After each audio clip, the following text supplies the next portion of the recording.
La pyrale du maïs, c'est un petit papillon brun dont la chenille vit sur différents végétaux, dont le maïs, et qui creuse des galeries à l'intérieur de la tige. C'est à ce moment-là donc que la chenille fait des dégâts. Alors si tous les maïs étaient OGM, ça créerait différents problèmes. Les pyrales seraient sélectionnées pour elles-mêmes contourner l'arme, la toxine Bt, c'est-à-dire qu'elles s'adapteraient à résister à cette toxine.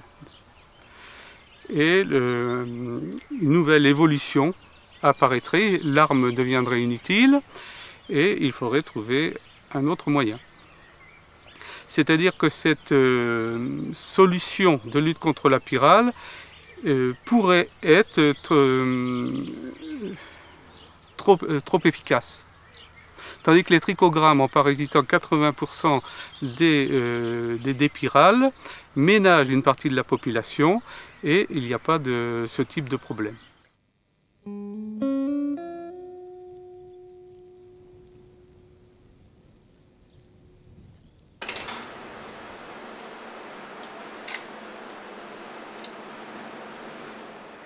Le trichogramme, c'est une famille, la famille des Trichogrammatidae. Ce sont de tout petits parasitoïdes et qui attaquent les œufs de lépidoptères, de papillons. C'est donc des parasitoïdes qui détruisent les ravageurs, si le lépidoptère est un ravageur, avant que celui-ci ait effectué le moindre dégât à la culture. C'est donc un moyen de lutte biologique qui semble très efficace. C'est même les insectes les plus utilisés en lutte biologique dans le monde pour lutter contre des grands ravageurs des cultures comme la pyrale du maïs.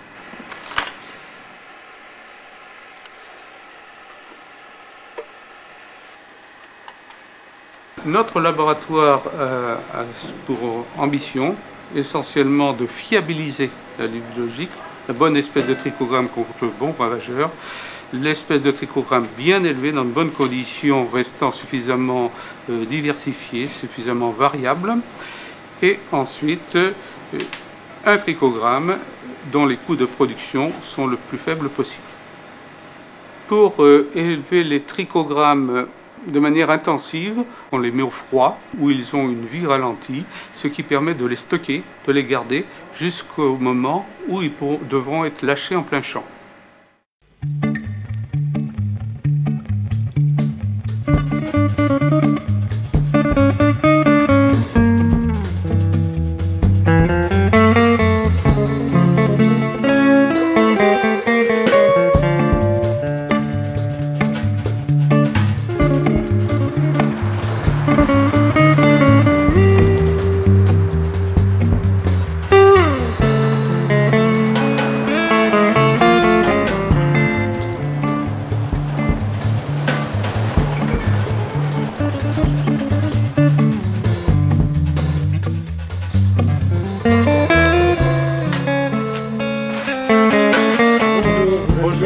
Très bien, merci. Je suis dans un environnement où mes voisins, pour le moment, n'utilisent pas d'OGM non plus. Beaucoup utilisent, comme moi, des trichogrammes. Ils ont été peut-être un peu plus longs à s'y mettre que moi. Moi, dès que j'ai appris que ça existait, j'ai fait l'essai, j'y ai essayé et ça a marché. On pose une plaquette de trichogramme tous les 25 pas et tous les 30 ans. Donc c'est assez simple à faire et puis ça nous promène. On voit notre champ tranquillement, s'il y a des mauvaises herbes, s'il y a des problèmes, et ben, ça nous permet de voir de notre champ et pouvoir agir en conséquence par la suite.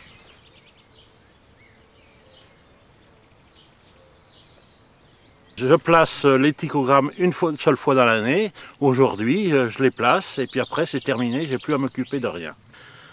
Alors en temps de travail, certes, c'est un temps qui est du travail manuel. Donc ça prend un certain temps, mais c'est vite fait, hein. Pour les 7 hectares, j'en ai pour 1h30, donc c'est pas un temps énorme. Si je le faisais chimiquement, eh ben, c'est vrai que j'irais beaucoup plus vite, puisque globalement, chimiquement, il nous faut 5 minutes à l'hectare. Là, il me faut un petit peu plus, mais je n'ai pas à amortir le matériel, j'ai pas de tracteur, j'ai pas de gasoil, j'ai rien d'autre. Donc, économiquement, moi, je m'y retrouve. Globalement, le prix du trichogramme, c'est à peu près le même prix que le prix d'un insecticide chimique.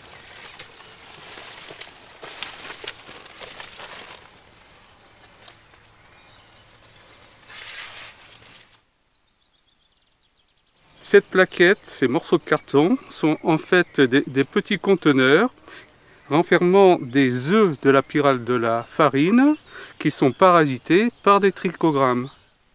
Les trichogrammes ont pondu dans les œufs, ils vont sortir de ces œufs et émerger par des petits trous pour aller chercher des œufs de pyrale dans le champ de maïs. On est capable de mettre dans un même conteneur des trichogrammes plus ou moins âgés, que l'on sort plus ou moins tôt du froid. Et donc ils vont sortir plus ou moins tôt, ça reconstitue les 3 lâchers, c'est ce qu'on appelle 3 vagues d'émergence. Ils vont être attirés par un certain nombre de substances chimiques émises par la pyrale, ils vont trouver les œufs, se poser dessus et pondre dans l'œuf. Les trichogrammes sont aussi efficaces que les traitements chimiques à l'aide de granulés et même parfois plus efficaces. Avec les lâchers de trichogrammes actuels, on obtient des parasitismes de 80% à peu près, ce qui est nettement suffisant pour protéger la culture.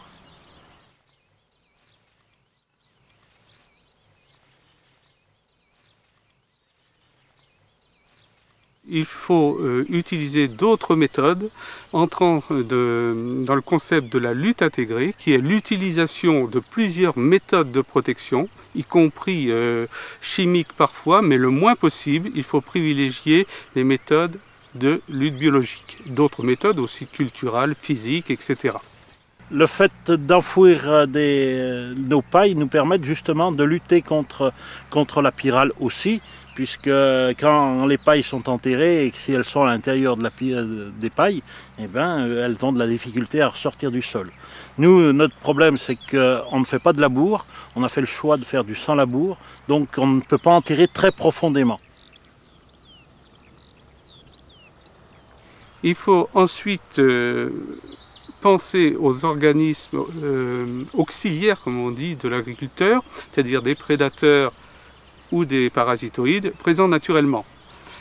On peut les préserver en leur ménageant des refuges dans des haies, dans des bosquets, des milieux naturels qui leur permettent de trouver des hôtes alternatives, de passer l'hiver notamment.